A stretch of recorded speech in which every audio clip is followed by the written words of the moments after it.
আমাদের আজকের আলোচ্য বিষয় হচ্ছে আবৃত দশমিক বা পৌনঃপুনিক। স্ক্রিনে দেখতেই পাচ্ছেন আবৃত দশমিক ভগ্নাংশকে সাধারণ ভগ্নাংশে রূপান্তর। বেশ কিছু অঙ্ক রয়েছে। এছাড়াও আমরা রিসেন্ট টাইমে চাকরির পরীক্ষায় এই আবৃত দশমিক ভগ্নাংশ থেকে যে অঙ্কগুলো এসেছে সেই অঙ্কগুলো নিয়ে আপনাদের সঙ্গে আলোচনা করব। তো অবশ্যই প্রথম থেকে শেষ পর্যন্ত মনোযোগ সহকারে দেখতে হবে। তো দেখেন, শুরুতেই আবৃত দশমিক কিভাবে কাজ করে সে বিষয়টা আমি আপনাদেরকে একটু দেখানোর চেষ্টা করছি। দেখেন, 3.78 পৌনঃপুনিক, এটাকে বলা হয় পৌনঃপুনিক। উপরে যে পয়েন্টটা রয়েছে আমি একটু বাংলা দিয়ে লিখে দিচ্ছি, এটার নাম হচ্ছে পৌনঃপুনিক। ঠিক আছে, তা পৌনঃপুনিকের আর এক নাম হচ্ছে আবৃত দশমিক। এখন এই যে 3.78 এটা কাজ করে কিভাবে এখানে লেখা রয়েছে, কিন্তু নিশ্চয়ই কিছুটা বুঝতে পারছেন আপনারা। যাদের ধারণা একেবারেই কম, তো তাদের জন্য আমি একটু বুঝাই দিচ্ছি। তো 3.78 উপর যে পৌনঃপুনিক আছে, আমাদের এটার ক্যালকুলেশন করতে হবে কি, একটা ভাগটান দিতে হবে। দিয়ে বলেন তো দেখি, দশমিক এবং পৌনঃপুনিক ছাড়া কি দেখা যাচ্ছে? 378।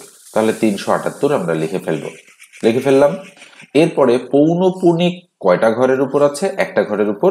সেই ঘরটা আমাদের বাদ দিতে হবে, অর্থাৎ 8-এর উপর পৌনঃপুনিক আছে, 8 আমাদের বাদ।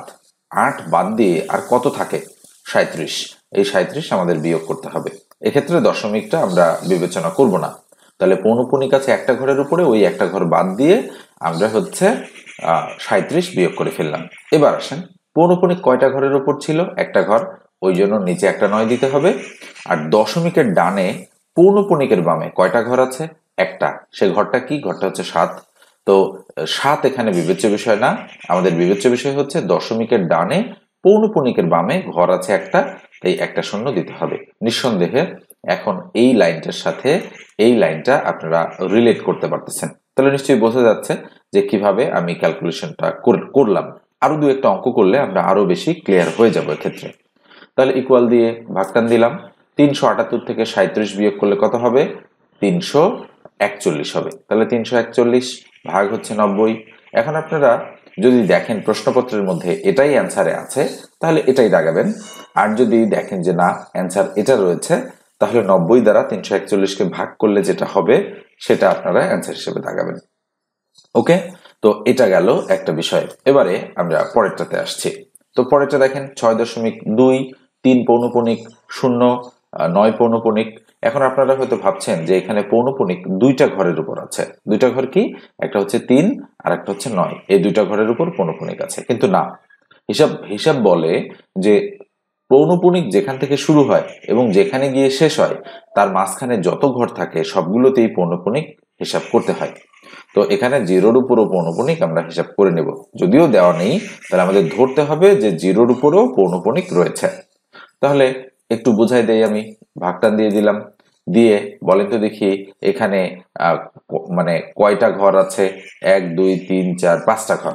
তাহলে আমরা পৌনঃপুনিক এবং দশমিক বাদ দিয়ে যা আছে পুরোটা লিখে ফেলবো, 62,309। তাহলে 62,309 বিয়োগ কত? বিয়োগ হচ্ছে পৌনঃপুনিক আছে একটা ঘরের উপর, দুইটা ঘরের উপর, তিনটা ঘরের উপর। এই তিনটা ঘর বাদ দিয়ে 62 দেখা যাচ্ছে, আমরা 62 বিয়োগ করে দিব। এখন আসেন, যেহেতু তিনটা ঘরের উপর পৌনঃপুনিক আছে, সেক্ষেত্রে 3টা 9 দিব নিচে, এবং দশমিকের ডানে পৌনঃপুনিকের বামে ঘর আছে কয়টা? মাত্র একটা ঘর, ওই জন্য আমরা একটা 0 দিব। এখন বাকিটা ক্যালকুলেশন তো অ্যাজ ইউজুয়াল। এই যে দেখেন, এখান থেকে এটা বিয়োগ করে এটা করা হয়েছে। তো এগুলো আপনারা বুঝতে পারবেন, এগুলো কিন্তু স্বাভাবিক বিয়োগ এবং ভাগের ক্যালকুলেশন। এই বিষয়টা এখানে বিবেচ্য বিষয় নয়, বিবেচ্য বিষয় হচ্ছে পৌনঃপুনিক কিভাবে কাজ করে সেটা বোঝা। এবার আসেন আমরা পরেরটাতে যাচ্ছি। তো পরেরটা দেখেন কি বলা হচ্ছে, আমি একটু দেখাচ্ছি, একটু মনোযোগ সহকারে আপনারা দেখবেন। এখানে বলা হচ্ছে 0.13 তার উপর পৌনঃপুনিক। ঠিক আছে, তাহলে কি হবে বলেন তো দেখি? ইকুয়াল ভাগটান দিলাম, 0.13 যা আছে পুরোটাই আমরা লিখে ফেলবো 0.13। বামে যেহেতু শূন্য মূল্যহীন, এই জন্য আমরা বামের শূন্য নাও লিখতে পারি। বিয়োগ করব কত বলেন তো দেখি?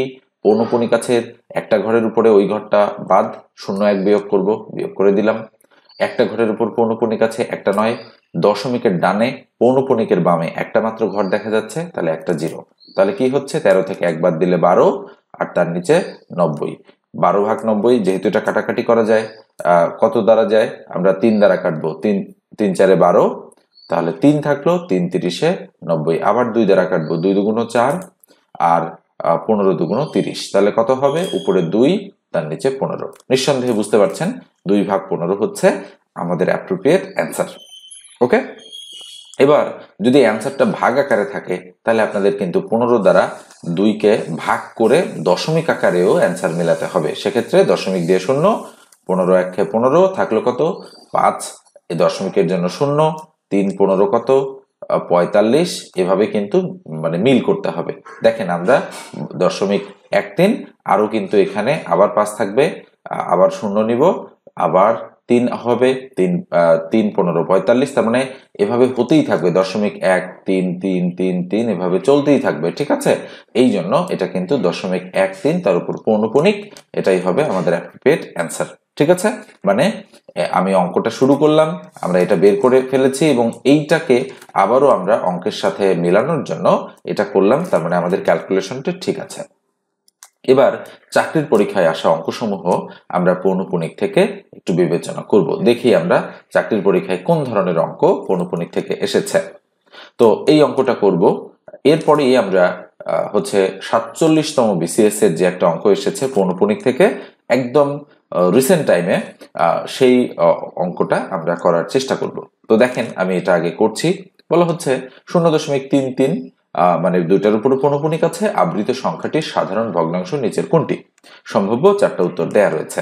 তাহলে আমরা করব কি, 0.33 তার উপর পৌনঃপুনিক দিয়ে দিব, ইকুয়াল ভাগটান দিলাম, দিয়ে 0 3 3 লিখবো, যা আছে পুরোটাই দশমিক এবং পৌনঃপুনিক বাদ দিয়ে মাইনাস করব। কি বলেন তো, হচ্ছে 0 মাইনাস করব। কেন 0 মাইনাস? কেননা দুইটা ঘরের উপর পৌনঃপুনিক আছে এই জন্য 0 মাইনাস, আর 2 ঘরের উপর পৌনঃপুনিক ওই জন্য 2টা নয়, আর দশমিকের ডানে পৌনঃপুনিকের বামে কোনো ঘর দেখা যাচ্ছে না, ওই জন্য আমরা কিছুই এখানে দিতে পারতেছি না। তাহলে উপরে 33 আর তার নিচে 99, কেননা 33 থেকে 0 বাদ দিলে 33ই হয়।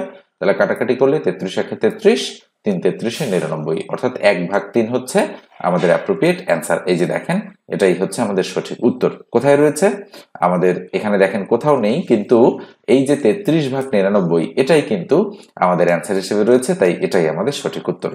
আরো অধিকতর সঠিক অ্যান্সার কিন্তু 1 ভাগ 3, যেহেতু এইটা অপশনে নেই এটাই অপশনে আছে, তাই এমসিকিউ পরীক্ষার জন্য আমাদের এটাকেই কিন্তু দাগাতে হবে। এবার আমরা হচ্ছে 47তম বিসিএস এর প্রশ্নটাতে চলে যাচ্ছি।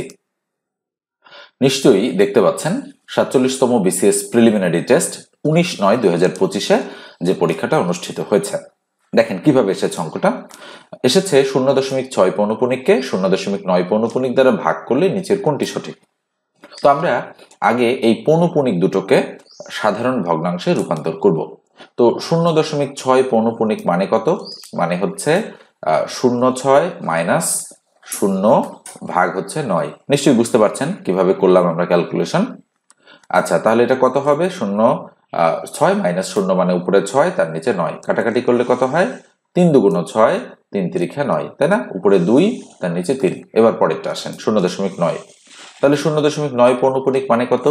0.9 বিয়োগ 0 ভাগ হচ্ছে একটা 9। ওকে, 9 থেকে 0 বাদ দিলে 9 ভাগ হচ্ছে 9, কাটাকাটি করলে কত হয় বলেন তো? 1। তাহলে ফলাফল আসলো আমাদের 1। আমরা কি করলাম?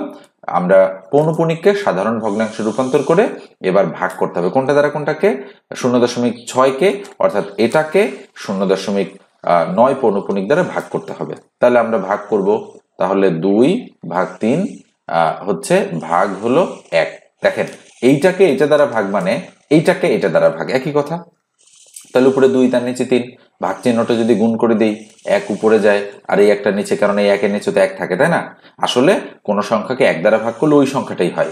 তাহলে যদি আমি উপরে উপরে গুণ নিচে নিচে গুণ করি তাহলে উপরে 2 তার নিচে 3, আমরা এটাই পাচ্ছি। আমি কিন্তু একটু ডিটেইলস বোঝাচ্ছি। তাহলে 3 দ্বারা 2কে যদি আমি ভাগ করি, দশমিক দিয়ে আমরা কি নিতে পারি? 0 নিতে পারি।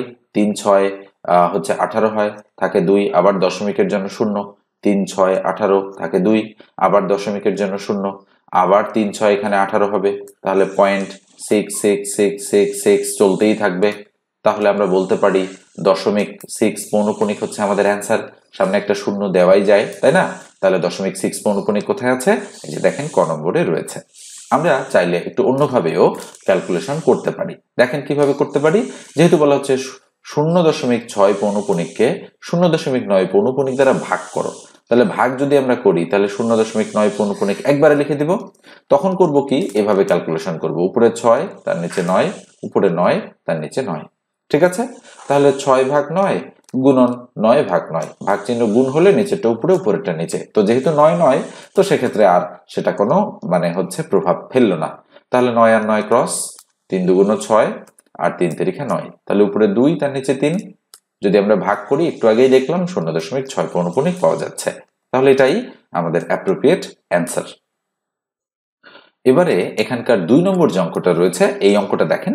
বলা হচ্ছে নিচের কোনটি 2.13 পৌনপুনিক 2 পৌনপুনিকের সাধারণ ভগ্নাংশ। তো কি করব, আমি আরো দুই একটা বোঝাই দিচ্ছি, তারপরেই আপনাদেরকে করতে দিব। ওকে, আমরা অঙ্কটা আগে লিখব। 2.13 পৌনপুনিক 2 পৌনপুনিক, তাহলে ইকুয়াল ভাগটান দিলাম। তাহলে 2132 বিয়োগ পৌনপুনিক বাদ দিয়ে 21 দেখা যাচ্ছে, তাহলে 21 মাইনাস। এবার এটা এটা তার মানে 3 এর উপর পৌনপুনিক মানে একটা নয়, 2 এর উপর পৌনপুনিক মানে আরেকটা নয়। এবার পৌনপুনিকের বামে আর দশমিকের ডানে কয়টা ঘর আছে? একটা, এই জন্য একটা শূন্য। তাহলে ইকুয়াল 2132 থেকে 21 বাদ দিলে থাকে 2111, তাই না? 2111 ভাগ কত? 990। এখন দেখেন এটাই যেহেতু অ্যান্সার হিসেবে রয়েছে, তাহলে এটাই আমাদের অ্যাপ্রোপ্রিয়েট, তাই না? এখন যদি কাটাকাটি করা যেত তাহলে কিন্তু অ্যান্সার গুলো ছোট ছোট আমরা করতে পারতাম, কিন্তু যেহেতু এটাই অ্যান্সার হিসেবে রয়েছে তাই আমরা এটাকেই সঠিক উত্তর বলে বিবেচনা করতে পারি। এবার পরেরটা দেখেন। হ্যাঁ, পরের অঙ্কটাতে কি বলা হচ্ছে? পরের অঙ্কটাতে বলা হচ্ছে যে 5.13 পৌনপুনিক 4 পৌনপুনিক নাই, কিন্তু ধরে নিতে হবে যে কার উপর আছে? 4-এর উপর আছে। আমি যেটা বলেছি যে পৌনপুনিক যেখান থেকে শুরু হয় এবং যেখানে গিয়ে শেষ হয়, মাঝখানে যে ঘরগুলো থাকে ধরে নিতে হয় যে সেগুলোর উপরও পৌনপুনিক আছে। এটা কিন্তু নিয়ম, আপনাদের কিন্তু মনে রাখতে হবে। আচ্ছা বলেন তো দেখি, এবার আমরা এখান থেকেই প্রশ্নটার সলিউশন করব। তাহলে 5,51,345, তাহলে আমাদের 51,345 থেকে কত বিয়োগ হবে? 51 বিয়োগ হবে। তাহলে আমরা লিখবো 51,345 বিয়োগ হচ্ছে 51। কেন লিখলাম বুঝতেই পারছেন। আর নিচের টান দিলাম, টান দিয়ে কি করব? 3টা ঘরের উপর পৌনপুনিক আছে, 3টা নয়। আর যেহেতু দশমিক এবং পৌনপুনিকের মাঝে শুধু এই ঘরটা পাওয়া যাচ্ছে, তাই একটা জিরো। এই একের জন্য একটা জিরো না, এই ঘরটার জন্য একটা জিরো। এখানে 7 হোক, 8 হোক, 2 হোক, 3 হোক, 1 হোক, ব্যাপার না।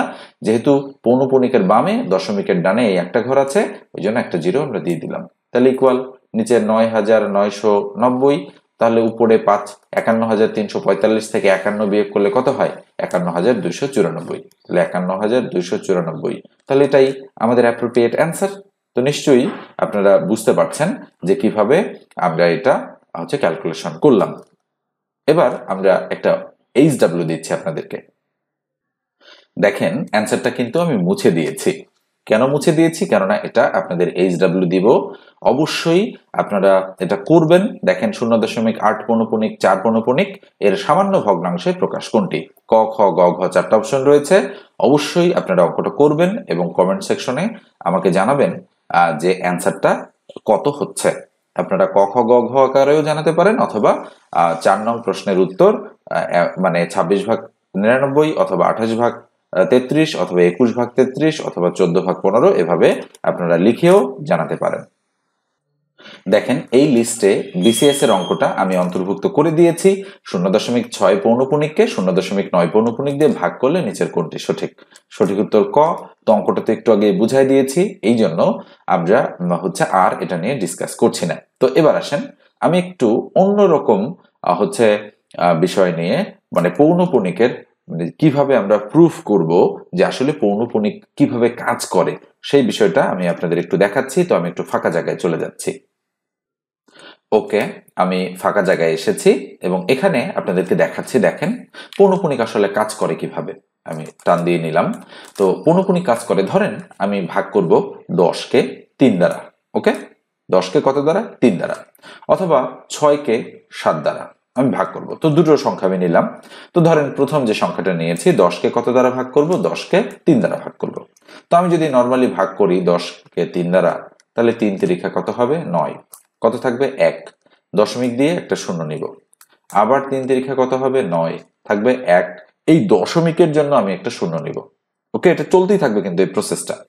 তাহলে 3 তিরিখা কত হবে 9, থাকবে 1, আবার দশমিকের জন্য শূন্য নিব।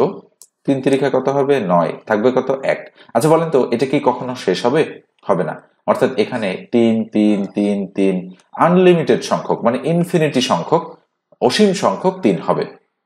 তাহলে আমরা করতে পারি কি, যেহেতু 3 অসীম সংখ্যক, তাহলে আমরা বলতে পারি যে সুতরাং 10/3-এর অ্যান্সারটা হচ্ছে 3.3 পৌনঃপুনিক। এই পৌনঃপুনিক মানে হচ্ছে এই 3 সংখ্যাটা এখানে পুনঃপুনবার আছে, এই জন্য এর নাম কিন্তু পৌনঃপুনিক।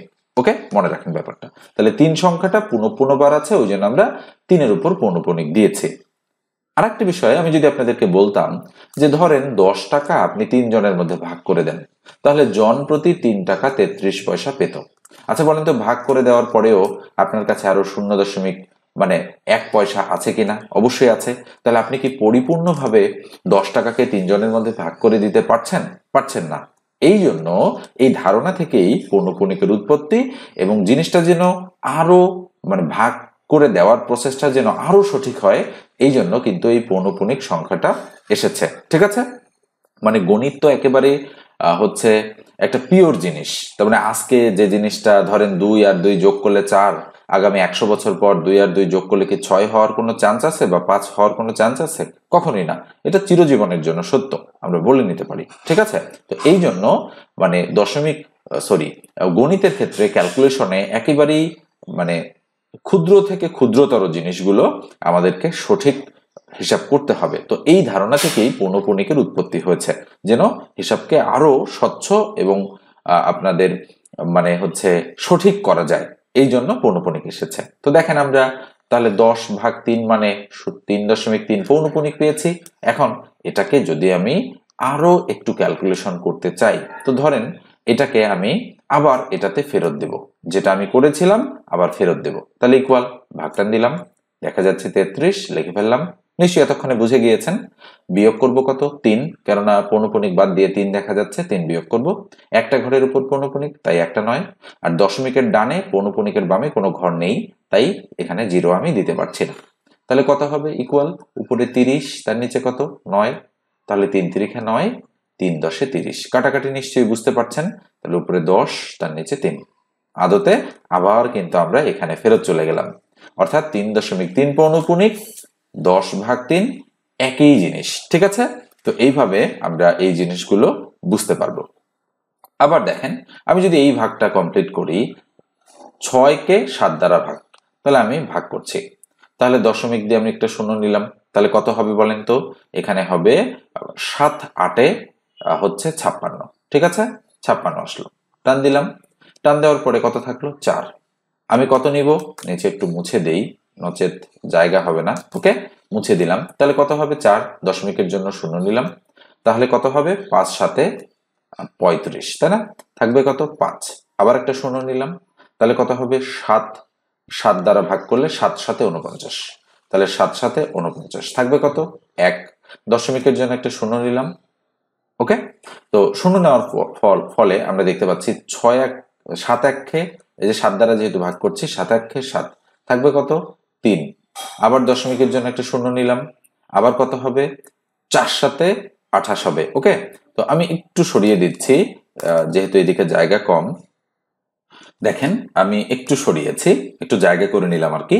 তাহলে কত হবে, আমরা 7 1-এ 7 করেছি, থাকলো 3, দশমিকের জন্য শূন্য নিলাম, তাহলে 7, তাহলে 4 7-এ 28 হবে, থাকবে কত 2, আবার শূন্য নিলাম, তাহলে কত হবে 3 7 21, মানে 7 2 এখানে কিন্তু 14 হবে, তাই না? কত হবে 14 হবে। তো এখন আমরা এখানে দেখতে পাচ্ছি এই যে দশমিকের পরে এই যে সংখ্যাগুলো চলছে, এটা যদি কখনো শেষ না হয়, মানে কোথাও না কোথাও তো আমাদের এটা গিয়ে শেষ হওয়ার কথা, কিন্তু এখানে শেষ হচ্ছে না।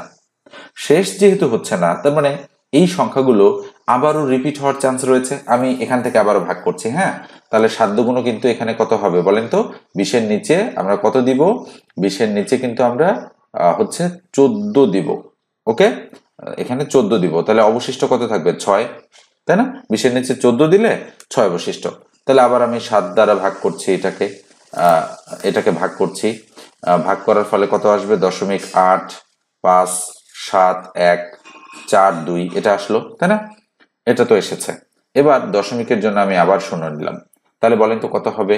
আবার 7×8 = 56, টান দিলাম, টান দেওয়ার পরে কত থাকবে? 4। দশমিকের জন্য আবার 0, তাহলে আবার 5×7 কত? 35, থাকবে কত? 5 থাকবে, তাই না? তাহলে আবার কত হবে? 0 নিলাম, তাহলে আবার 7×7 কত? 49। আচ্ছা বলেন তো দেখি, আবার এই জিনিসটার পুনরাবৃত্তি হচ্ছে কিনা? তার মানে দেখেন 0.857142, আবার 8×5, আবার যদি আপনি এখানে ক্যালকুলেশন করেন, যদি করতেই থাকেন ভাগের প্রসেসটা, তাহলে 8×5=7142 আবার আসবে, আবার 8×5=7142, এভাবে কিন্তু চলতেই থাকবে প্রসেসটা, কখনো শেষ হবে না।